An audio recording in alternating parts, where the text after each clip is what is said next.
የጦር መሳሪያዎች በህይወት ወይም በሞት ላይ ውሳኔ መስጠት የማይችሉ መሆናቸው ተገለጸ። የጦር መሳሪያዎች በህይወት ወይም በሞት ላይ ውሳኔ መስጠት የማይችሉ መሆናቸውን በተባበሩት መንግስታት የቅድስት መንበር ቋሚ ታዛቢ የሆኑት ሊቀ ጳጳስ አቡነ ገብርኤል ካቻ ገለጹ።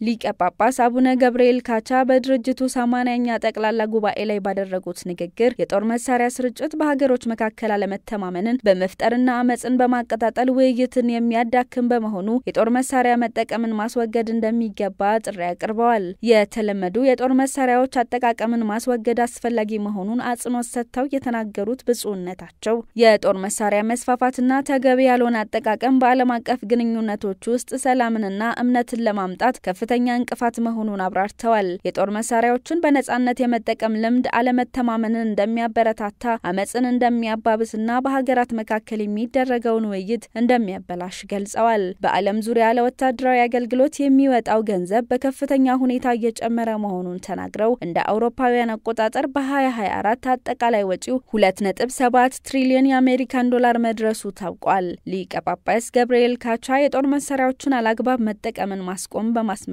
ባቀረቡት ጥሪ ዓለም አቀፍ የሰላም ምኞትን ለጦር መሳሪያ ክምችት እንዳይሆን ለማድረግ ያለንን ጥረት እንቀጥላለን ብለዋል። መረጃው የቫቲካን ዜና አገልግሎት ነው።